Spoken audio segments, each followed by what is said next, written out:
नालंदा विश्वविद्यालय भारत ही नहीं पूरी दुनिया में ज्ञान का प्रकाश फैलाने वाला दुनिया का पहला आवासीय और तक्षशिला विश्वविद्यालय के बाद दुनिया का दूसरा सबसे बड़ा विश्वविद्यालय होने का गौरव प्राप्त कर चुके नालंदा विश्वविद्यालय ने एक बार फिर से नया स्वरूप धारण कर लिया है।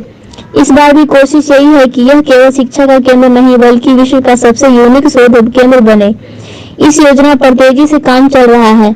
बिहार में इस गौरवशाली अतीत की स्थापना का काम लगभग अपने अंतिम चरण में है।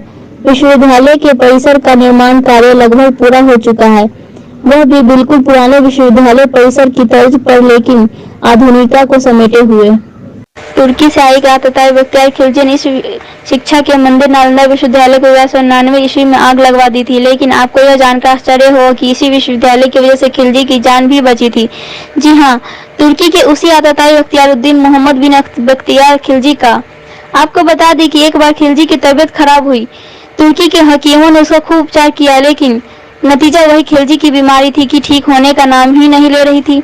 तब खिलजी को नालंदा विश्वविद्यालय के आयुर्वेद विभाग के प्रमुख आचार्य से उपचार कराने की सलाह दी गई। खिलजी ने नालंदा से वैद्यराज राहुल श्रीभद्र को बुलवाया और इलाज करने के कहा, लेकिन शर्त रखी कि वह किसी भारतीय औषधि का सेवन नहीं करेंगे। आचार्य मान गए। उन्होंने कुरान के कुछ पढ़ने के लिए खिलजी से कहा। खिलजी ने ऐसा लिखा किया और ठीक हो गए। दरअसल वैद्यराज ने कुरान के पृष्ठों को कोने पर एक दवा का अदृश्य लेप लगा दिया था।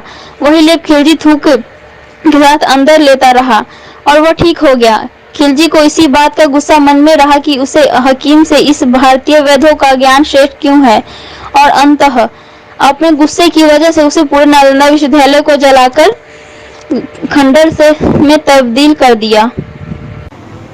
एक्स-रे वेरिएंट के लक्षणों में बुखार, गले में खराश, खांसी और सर्दी, त्वचा में जलन, गैस्ट्रोइंटेस्टाइनल डिस्ट्रेस की समस्या आदि हो सकती है।